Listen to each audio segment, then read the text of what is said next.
Good afternoon. Good afternoon, everyone.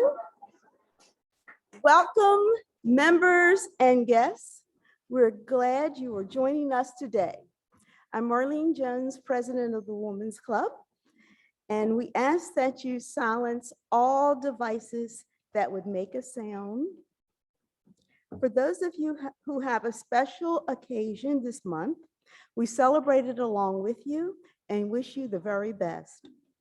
February's holidays are Freedom Day, Chinese New Year, Wear Red Day, Valentine's Day, President's Day, and of course, Black History. And we have celebrated that as demonstrated by past speakers and today's program. We are the Women's Club.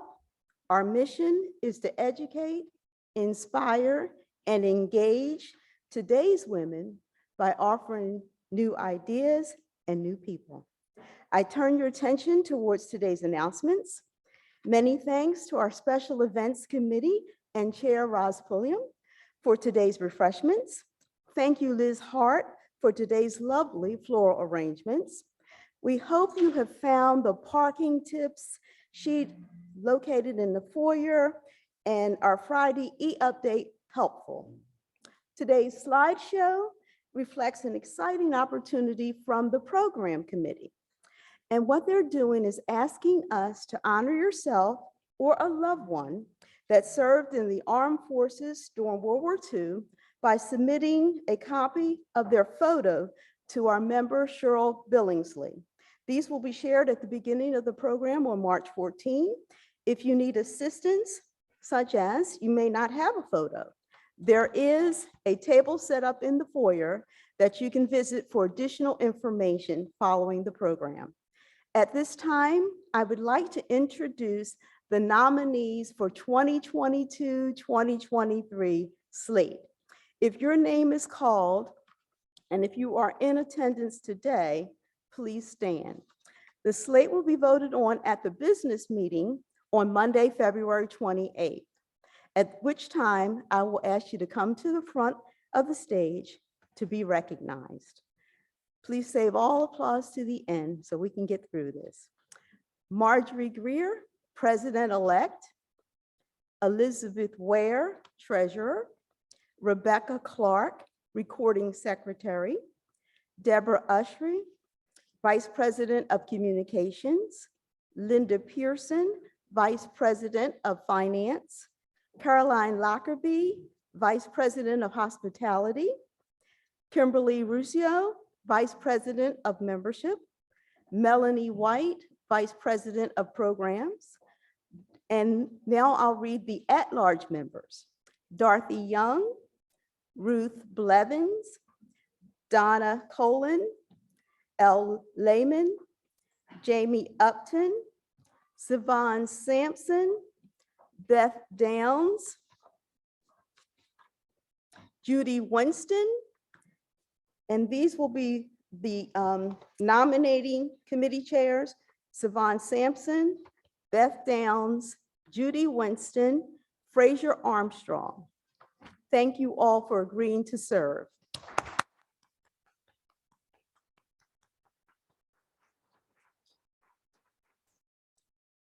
Please hold your questions until Q&A time following the program. Wait to approach our speaker until the meet and greet section in the parlor. And now it's my pleasure to welcome the chair of the day, Cynthia Holmes, for our speaker introduction. Thank you, and please, again, silence all devices. Thank you. Okay. Well, Cynthia, as you are joining me on stage, by then we should have all of our devices on. Thank you.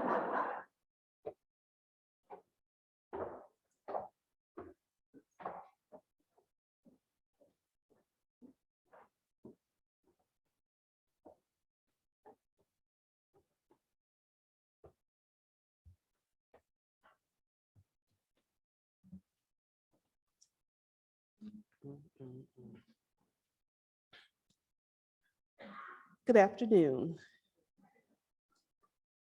I'm here to introduce our speaker, Zena Howard.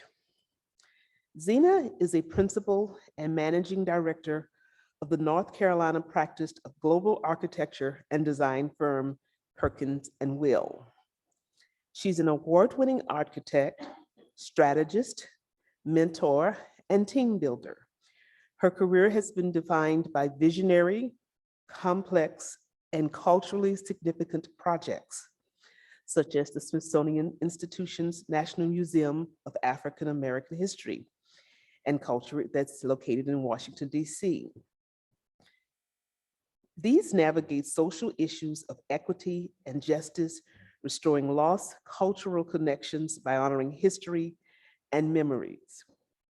Other noteworthy projects include Greenville Town Common at Sycamore Hill in Greenville, North Carolina, the District of Columbia, Anacostia, and Tinley Friendship Neighborhood Libraries in Washington, D.C., the International Civil Rights Center and Museum in Greensboro, North Carolina, and the Durham County Human Services Complex in Durham, North Carolina.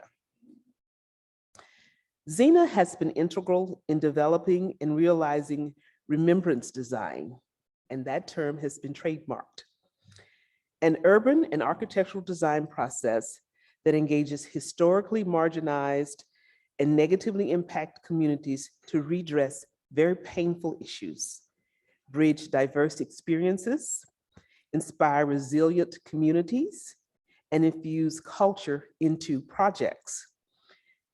She embraces cross-disciplinary collaboration as an essential design tool to integrate a broad range of experiences and specialized knowledge, such as urban design, public policy, art, history, economics, and anthropology into the architectural process. Her current work includes Destination, which is a community-inspired project in South Los Angeles that will be the nation's largest art and cultural celebration of African-American contributions to world culture. Zena is also a founding member of Perkins and Will Global Diversity and Inclusion Council.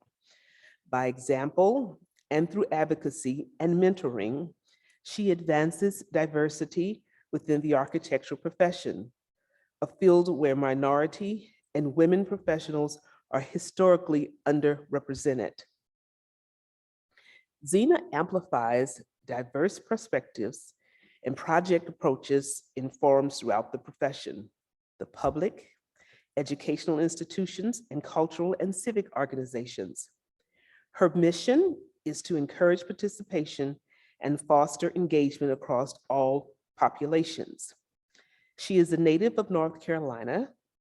Zena earned her undergraduate degree in architecture from the University of Virginia. She is a LEED accredited professional, and that's leadership in energy and environmental design. She's a fellow of the American Institute of Architects, a member of the National Organization of Minority Architects, and a member of the National Council of Architectural Registration Boards.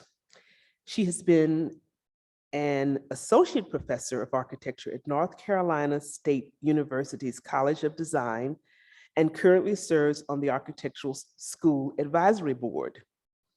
She is a member of the University of Virginia Alumni's Association of Board of Managers and the University of Virginia School of Architecture Dean's Advisory Board. She has been a visiting professor of architecture at the University of Washington and is the 2019 and 2020 Kia Distinguished Professor at the University of Maryland School of Architecture, Planning and Preservation. She has lectured at multiple institutions, including MIT, Howard University, Mississippi State University, Louisiana Tech University, Tuskegee University, Tulane University, the College of William Mary, Georgia Tech University, Clemson University, and Duke University. Ladies, I present to you a fellow AIA and lead architect, Zena Howard.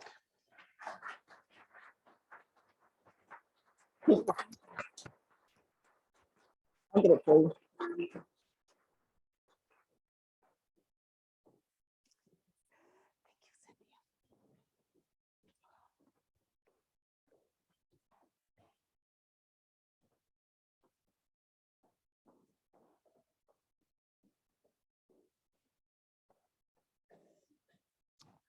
Good afternoon. So wonderful to be here with you guys, and I've been looking forward to this for quite some time.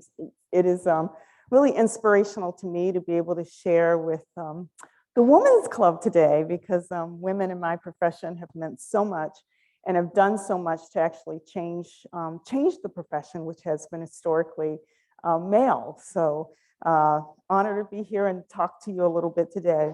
So what I want to share with you is a little bit about really storytelling. And that, you know, I often say when I was a child, there was two things I loved to do. I love to draw and I love to tell stories. And that's the same thing I do right now, except I get paid for it, right? So storytelling is critical to design and design expression and expressing culture in design.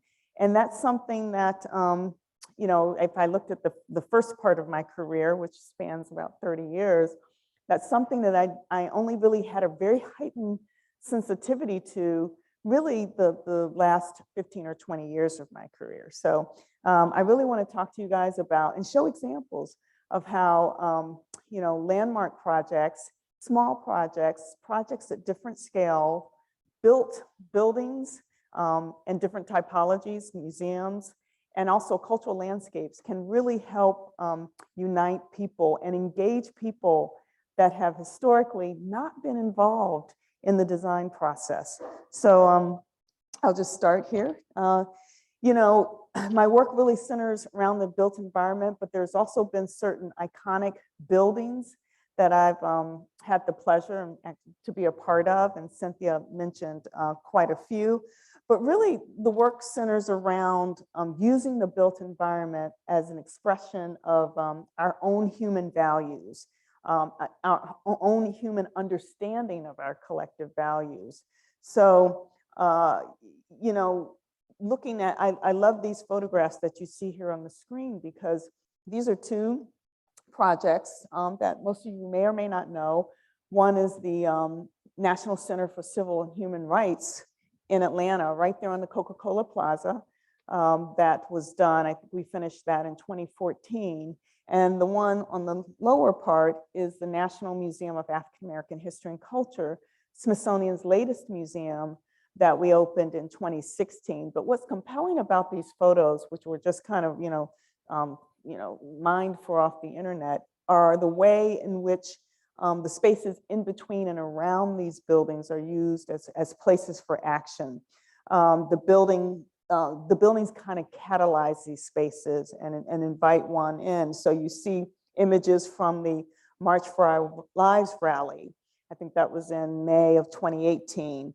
The National Women's March in January of 2017. So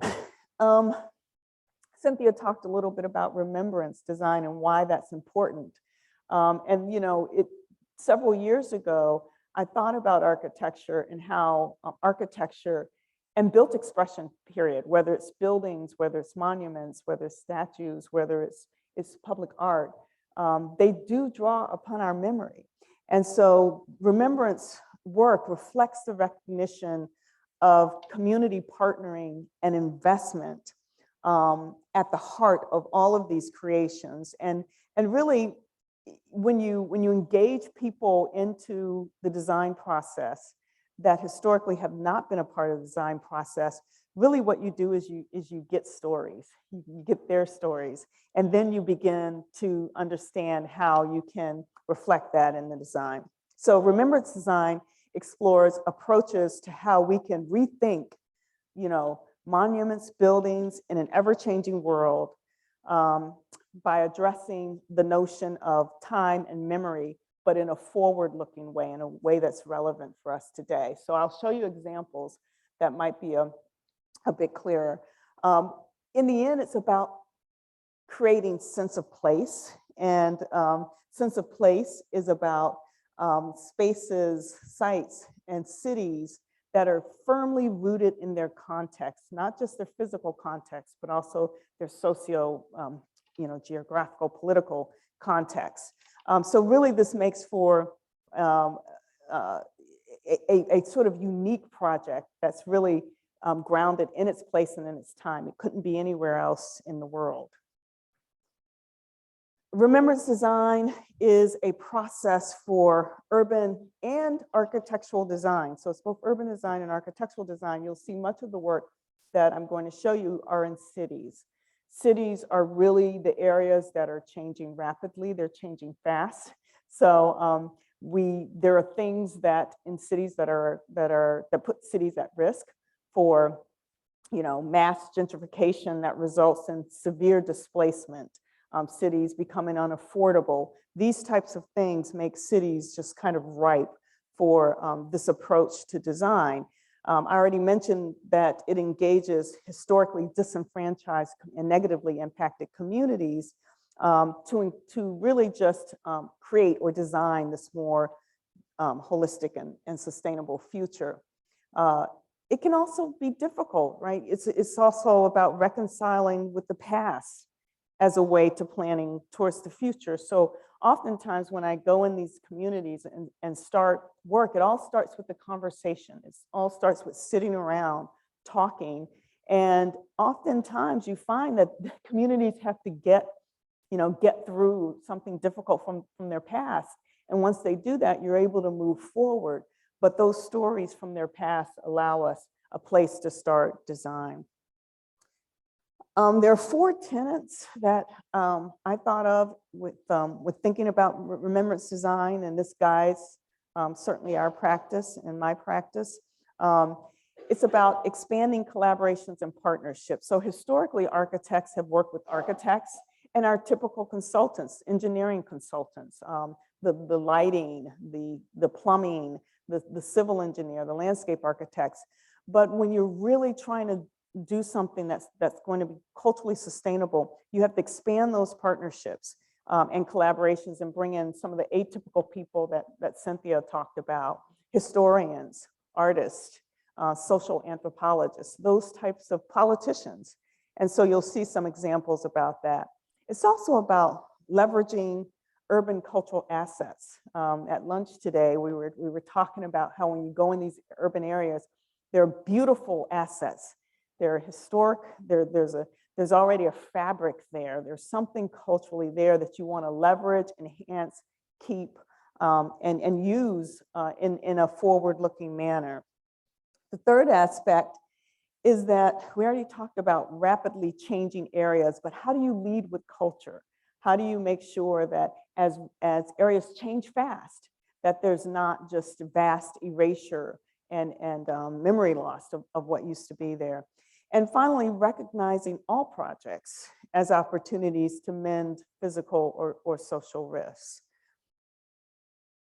So I'm going to go through, a few examples in the built environment, and then a few examples, in the building typology, and a few examples in cultural landscape. The first one is the Gantt Center. This is in Charlotte, North Carolina. Right there in where I'm from, in our office where we practice.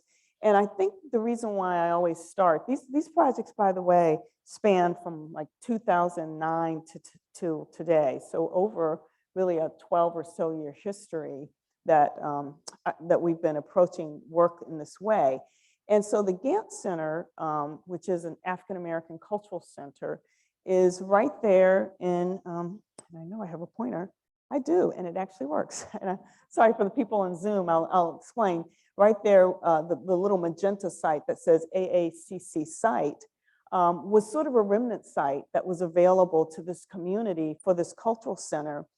The location was fantastic because it's right in the heart of what was then, the new Wachovia, which is now Bank of America. I can't, well, thank you, Wells Fargo. Wells Fargo, I can't keep up with all the bank mergers.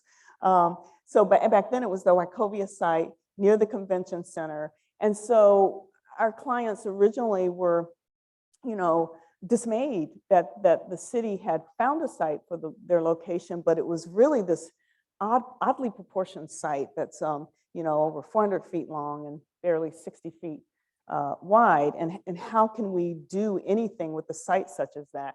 Well, we saw the potential in that site, and drawing upon, with deep engagement with this community, their memories of what used to be a nearby neighborhood called Brooklyn neighborhood, where African Americans once owned their own businesses, their own homes.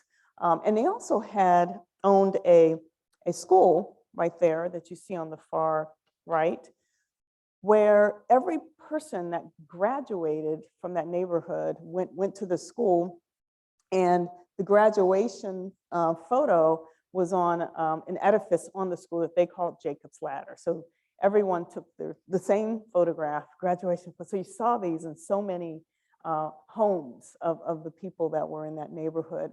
We also thought about weaving and quilting and how that was so important to African Americans as an expression of their craft and their trade, but it was also important in the underground movement. We know that many, many ways of communicating were done through quilting and weaving patterns. So we looked for those stories and decided to use this notion of Jacob's Ladder and quilting and sort of lift the building up, this was such a remnant site that it was actually above the access tunnel to the new Wells Fargo Tower across the street. So we just sort of lifted the building up on Jacob's Ladder and wanted to firmly express this notion of quilting and weaving from these stories that we heard from them. And what I also like most about this is that the building, that Brooklyn Village neighborhood was destroyed, that prominent African-American neighborhood, actually was the most prominent in the state at that time, was destroyed by a highway. And that's a similar story that we see in most of these communities. And this photograph is actually taken from the highway that destroyed the Brooklyn Village neighborhood. And so you can see the building is really a banner, and with the towers as a backdrop to that expression. The next project is the National Center for Civil and Human Rights in Atlanta. We're currently working on an expansion of this exact building. So this is our design and what was opened in 2014. And this is, whereas the Gantt Center was about telling more of a regional story, this is really about telling a world story, the struggle for human and civil rights worldwide, and how do you go about expressing that. And we really became intrigued by images all over the world, trying to understand how people mobilize and what they do for positive change. And you see photographs here from the Arab Spring in 2010 to civil rights marches in the United States. So we began to explore the physical gestures and the connections that people have to each other when they come together in solidarity. And so we like this notion of creating a space for action, which is a center space, which is a space that's in between these interlocking arms, that people interlock arms and they come together for action. And we also like the notion of diversity. When you look at people, their stories, it's not just people of one, race or gender or culture that comes together for positive change. It never happens with just one. It happens when people come together in diverse ways. So we looked at the exterior skin of the building, different sizes, different colors, different shapes, and how that can also be expressed. And so you see the images of the building there now, just coming together like two interlocking hands with that space for action in between. Oops, sorry, went a little too far. With the space for action in between, and also, there's artwork is always important, so there's a prominent artwork feature there. So the next project is really about telling the story of a people in this nation, African American story, a very, very significant story of people, you know, in this country, known, unknown, named, unnamed, just a massive sort of challenge to define a building that can begin to express an entire culture, such as African Americans, on a national level. The site we knew was located, as you see there in the pink on the word that says site there. Really a high profile site in the shadow of the Washington Monument, and most of you know where this is, at the end of the National Mall. And so really thinking about, well, the site itself has also a little bit of an identity crisis, being this hinge, we called it a hinge site, because it's at this juncture between the rolling Washington Monument grounds and the end of the National Mall, that kind of eastern end. So we, in deciding how you tell the story, how you can represent this charge, we came together, and literally this was the weekend after President Barack Obama was first inaugurated as president of the United States. So this was in early 2009. And we all kind of brought together images that inspired us. And people, for instance, the lower left-hand image was taken from someone took just that weekend before from the inauguration, and really thinking about that notion of uplifting, celebration, what people do when they're inspired. We also looked at light and how that was important to African Americans and modulating lights. We also looked at agrarian concepts, since the majority of African Americans, their path here was through the South, based on before the first migration from north to south, and then the second migration from south to west. So we looked at how agrarian concepts can come into this idea of the porch, which was so critical to many, many stories of African Americans from the South.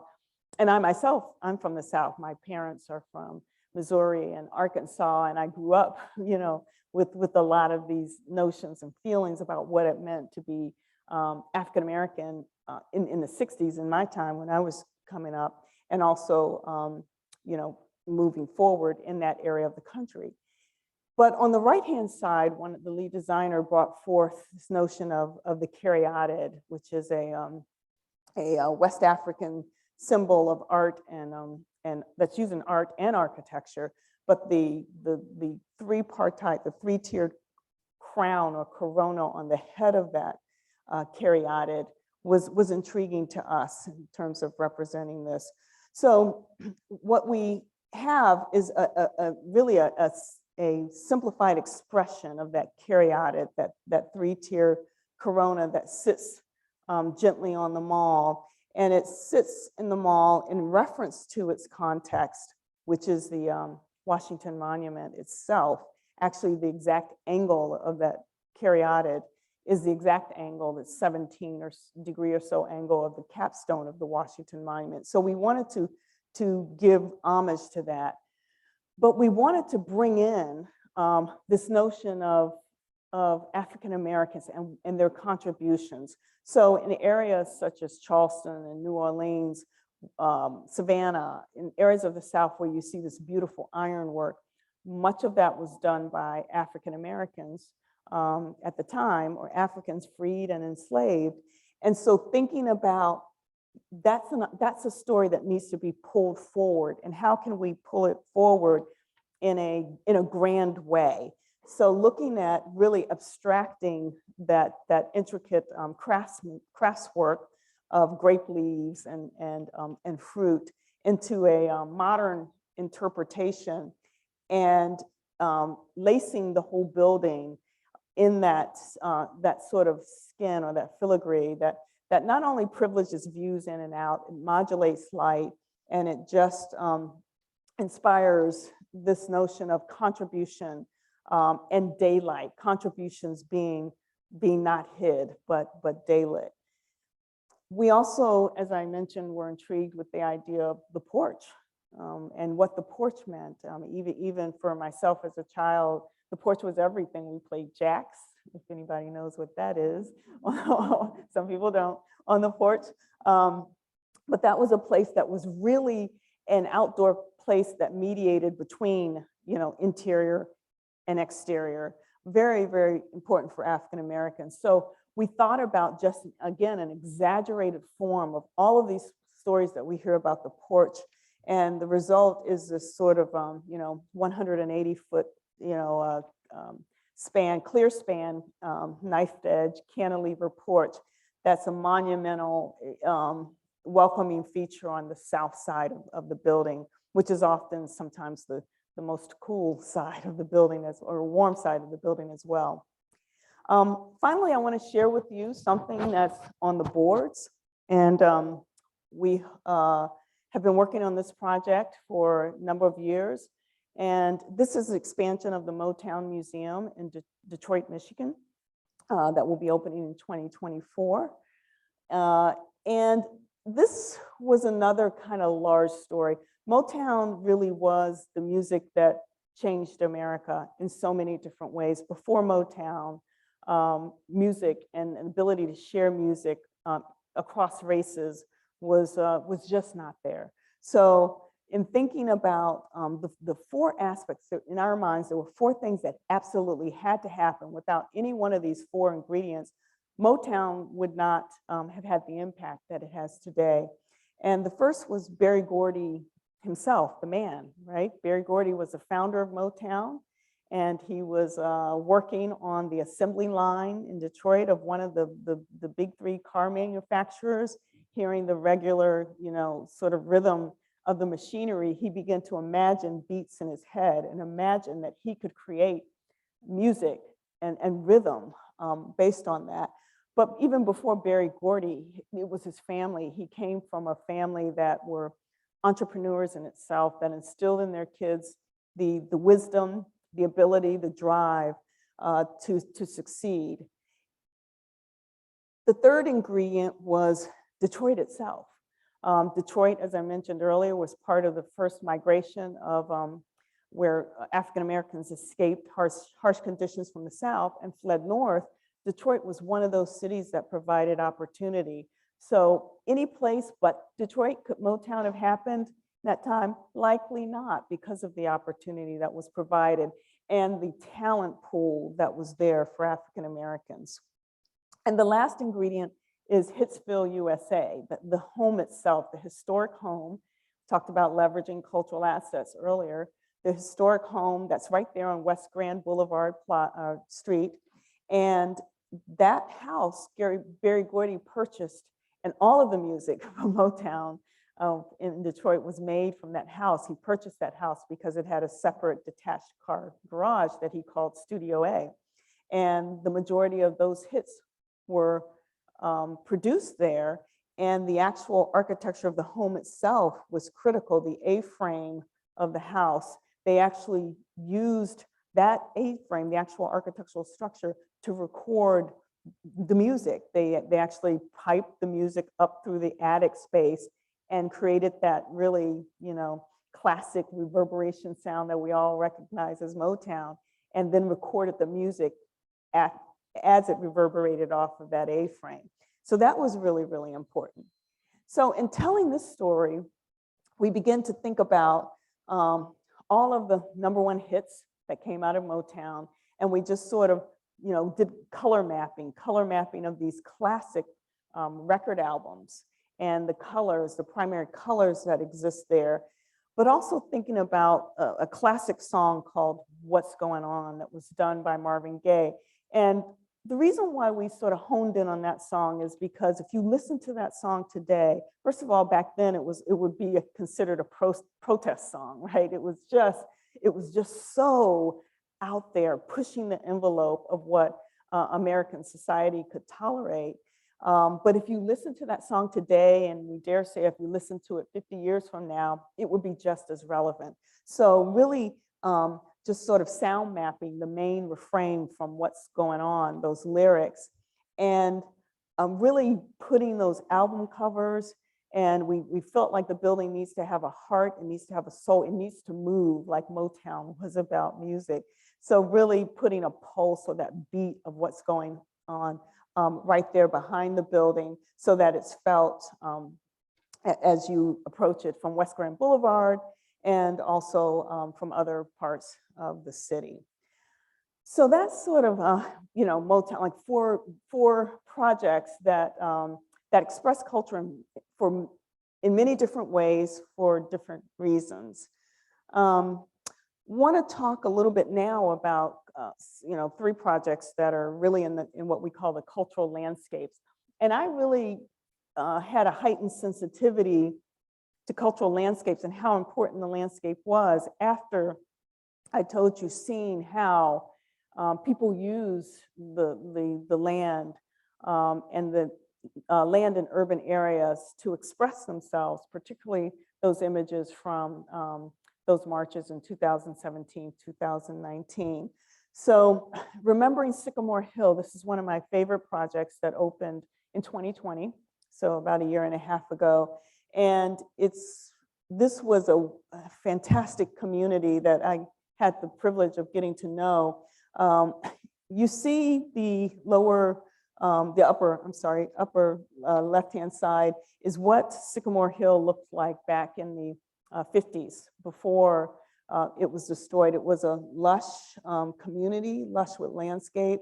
It was the only kind of African-American community in that neighborhood that was very prominent. The people were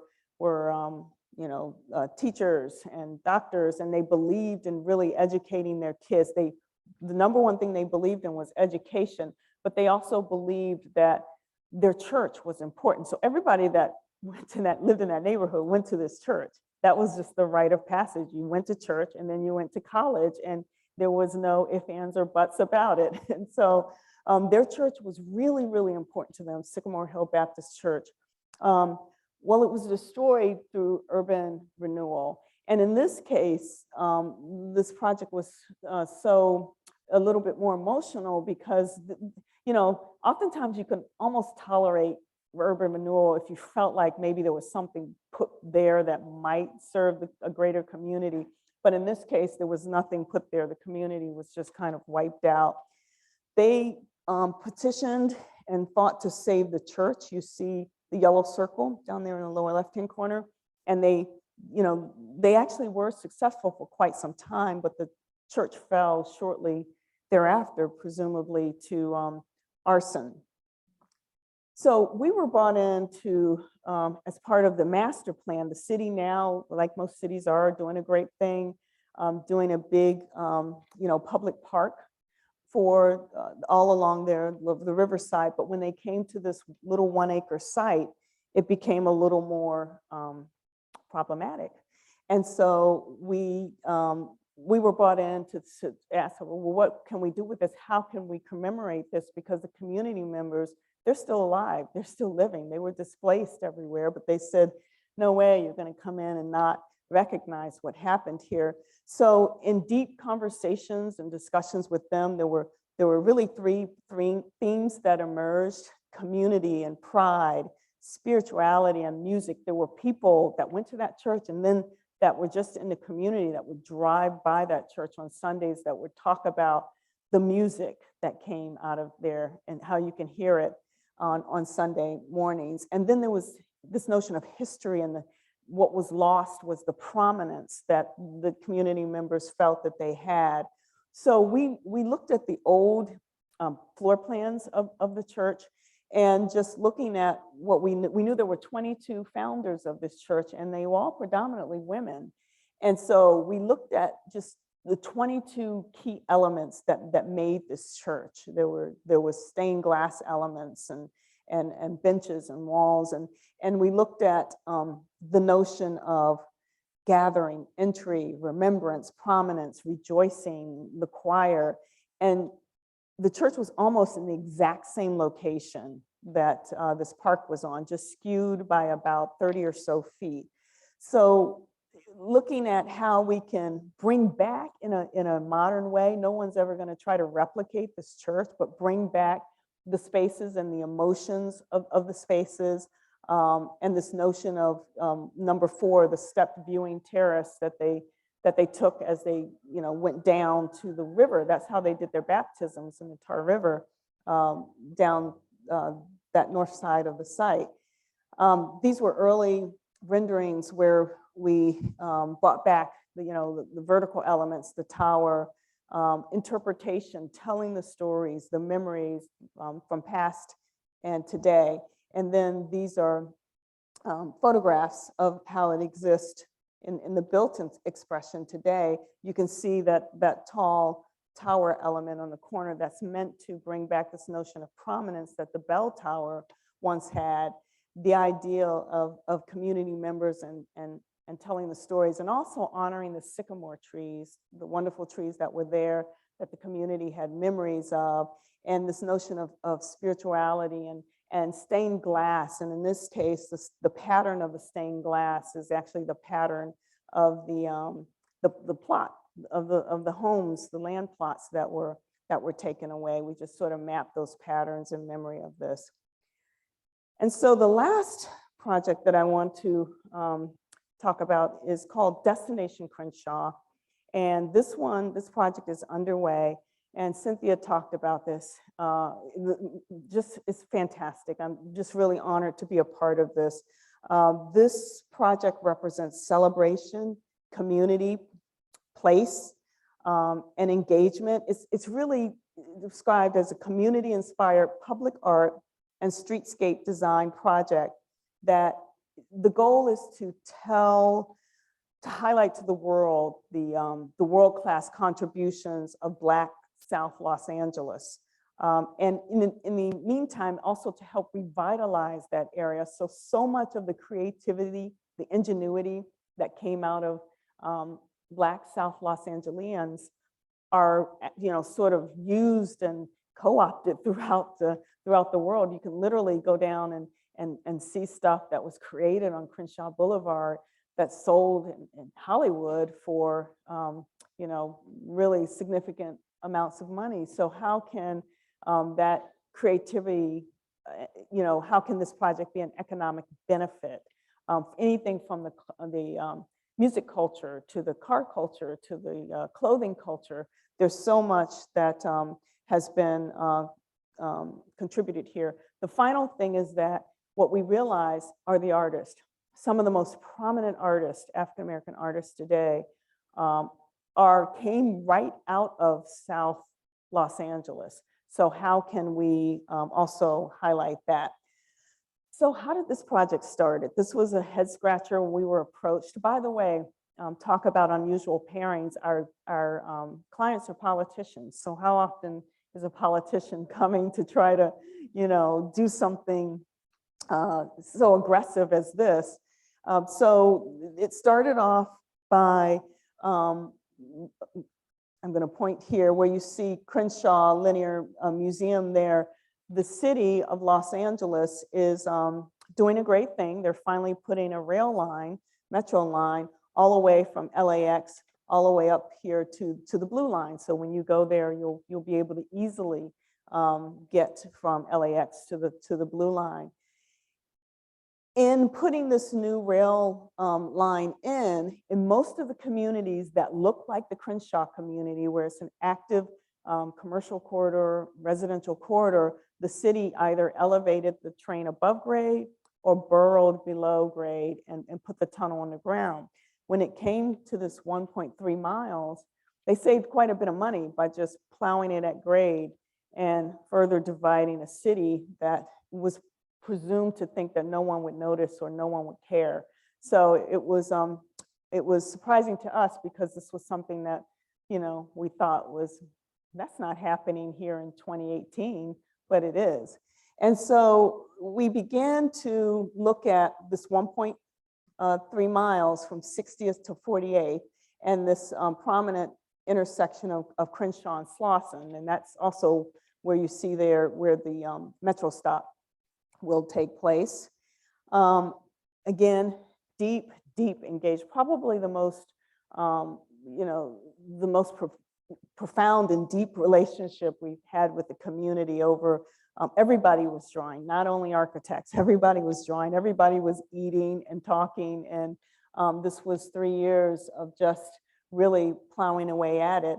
And so the 4 goals of this museum is to celebrate the heritage that we talked about, to leverage existing assets, create a unique experience, but also catalyze growth and bring that economy back. So we were in studio thinking, wow, this is another kind of big story, but it's got to do so much. This project has got to do so much. It's an outdoor museum over 1.3 miles. So we thought about how all these things, architecture and landscape architecture, public art, interpretation, and the metro can come together.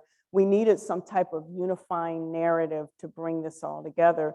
And at the time, I was reading Dr. Mindy Thompson-Fullerlove's book, Root Shock, and fantastic read. Dr. Fullerlove is a clinical psychologist, and she really focuses on the ways social and environmental factors affect the mental health of communities. So if you look at the 400 years, which we decided to do of African, 400 plus years of Africans in this country and African Americans, we see that, there were some things that are just so overt that cause trauma, like slavery, Jim Crow, just undeniable trauma. But there are also things happening more recent time in rapid succession that the net impact of those could be equally traumatic as things that happened 300 or 400 years ago, or began 300 or 400 years ago. So again, looking at those migrations, really studying how African Americans got to South Los Angeles, because keep in mind, the South Los Angeles community is the largest community of Blacks intact for generations west of the Mississippi. So how did this happen?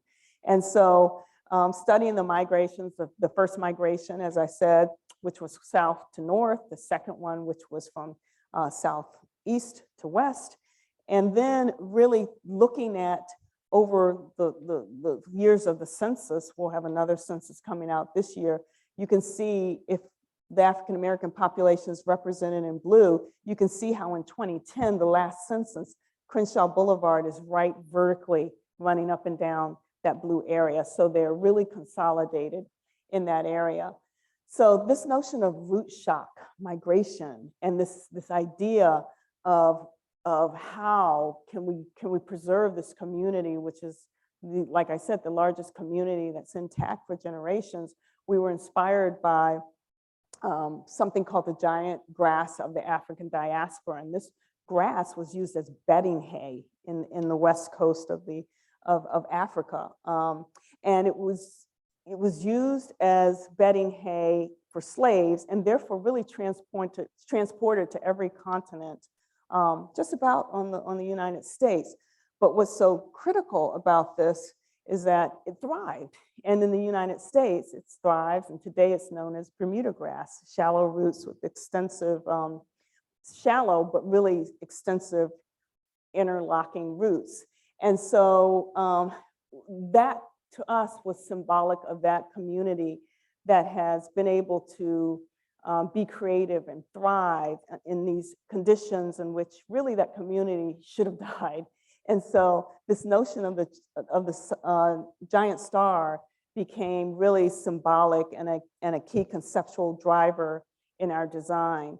And so we looked at the design through 4 lenses: really improvisation, that ability to be resourceful and creative in spite of outcomes or in spite of barriers. First, the first individuals and the first groups of people to achieve goals, dreams, what might be conceived that's imaginary or attainable. And finally, togetherness, that ability of this community to come together to celebrate, mourn, resist, and worship. And so in the last couple minutes here, I'll kind of breeze through some massive project, but I'll breeze through, sort of some key things. One was developing this connective tissue, this continuum to create that sense of place along this 1.3 boulevard. So we have, story panels, shade canopies that are inspired by the design of this African grass.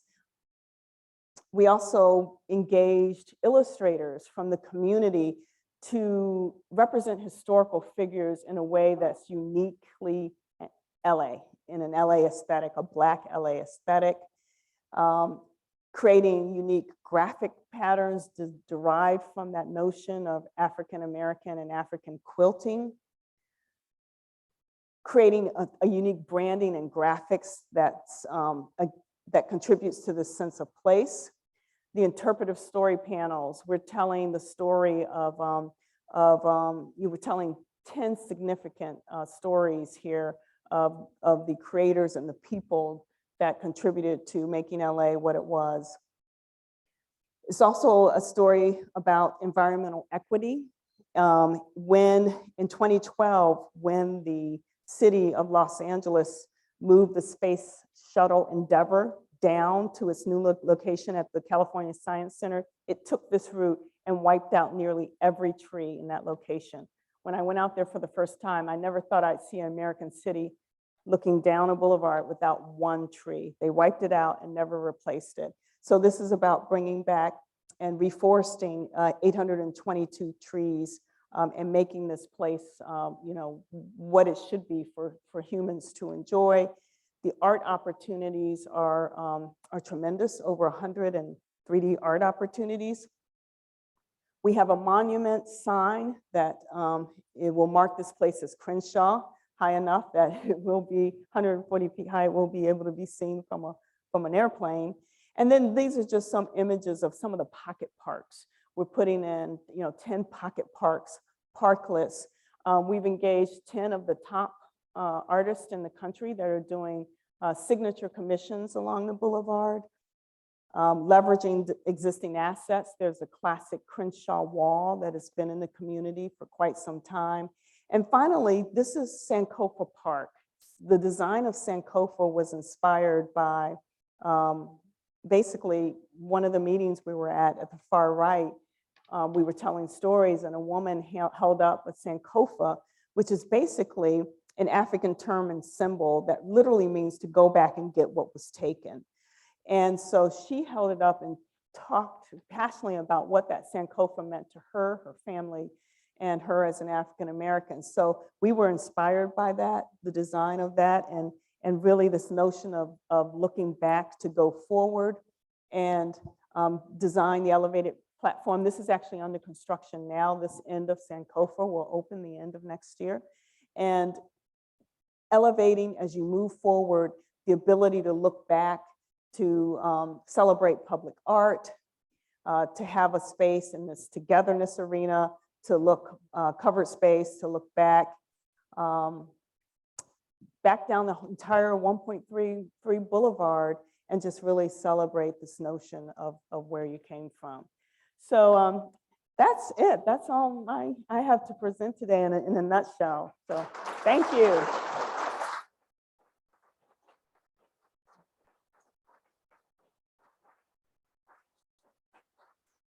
I think we have a few minutes for questions, if I am correct. So I'm happy to answer any questions you may have. Mm-hmm.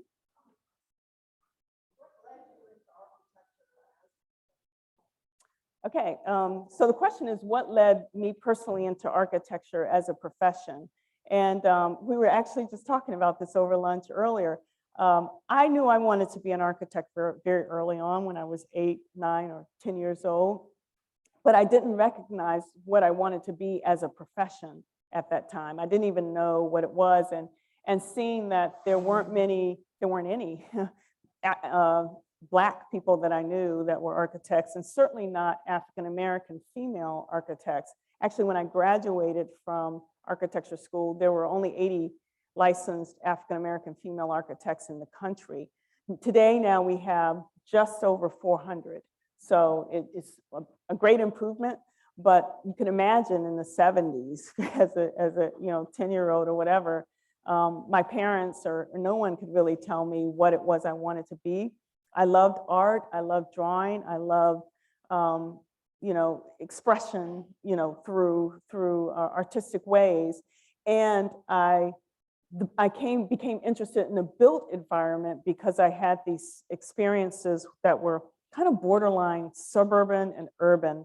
We mostly lived in suburban, predominantly white areas, like Monday through Friday. But on the weekends, my parents would take me in the city where our church was, and we would have like this, you know, this experience that was more African-American centric. So it was sort of these two worlds that I was in, but I saw the difference in how the area that I lived in, which was just regular, typical, you can imagine in the 70s, suburbia, that was just rapidly developing with really bad, you know, construction. But I saw how those changing areas and when something was built or not built, how it impacted people. So I always had that from the beginning. I didn't really know I had that sensibility. And everyone kept telling me what I wanted to be was an engineer. Like nobody said the word architecture or architect. You want to be an engineer. So for the longest time, I naively thought, oh, I guess I'll figure out what kind of engineer this is. And then finally, through a set of circumstances, I realized it was architecture. And then I was been on that path for ever since. But thank you for that question. Oh, yeah, either one, yeah. Mm-hmm.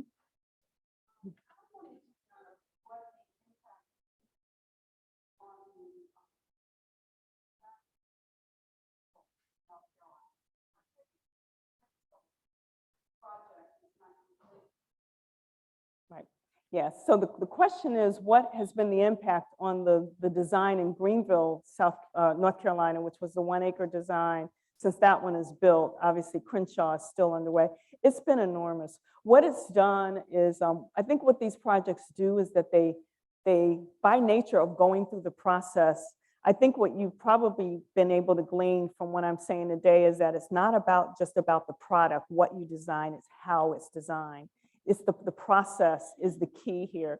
And by going through that process with us, the community and the city, it's a healing thing that people come together and desire that together. And I think what it has done for that community, I mean, there are tears, there are statements like, we never thought that what we were saying could be expressed.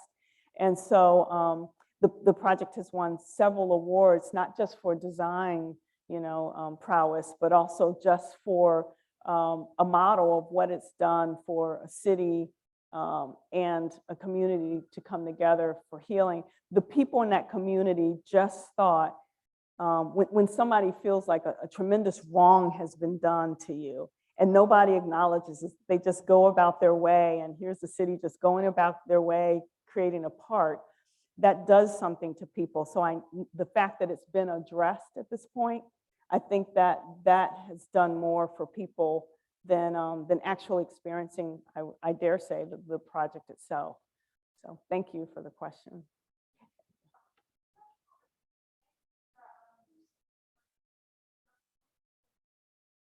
Oh, the Sycamore Hill Church is in Greenville, North Carolina.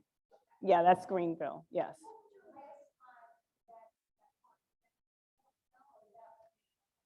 The last one is in Los Angeles, California.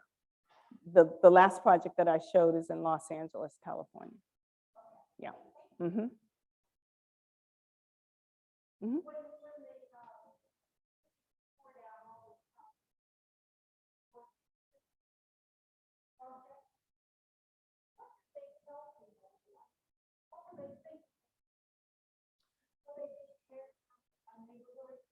Mm-hmm. Mm-hmm.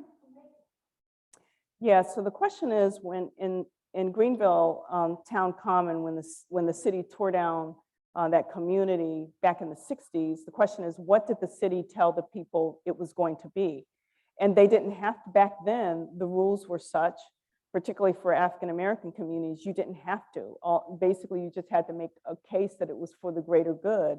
This project particularly appealed to me because oftentimes there would be policies of redlining that that paved the way for urban renewal. So they redline certain areas so that they go in disrepair and they'd be slums because they didn't have access, they cut off access to money and basic, sometimes utilities, and then let them be slums. And then the city would come in and say, under urban renewal, we're doing slum clearance. And that's how they sort of were able to take property and disperse people. In this situation, that was not the case. The community was fine. They were doing well. They were employed. They were educated. And the city came in and said, under eminent domain urban renewal, we want this property for greater good. They would pay property owners, but nothing near the value of what the property was worth, and nothing near the level that they can go back and get something comparable. So that's just what happened, and it's in every city. I didn't show this project, but I worked in Vancouver 3 years ago for many years for a community that did that, and it's just disheartening when you hear the stories from these people who are still alive today that experienced that. Okay. Thank you. Sorry.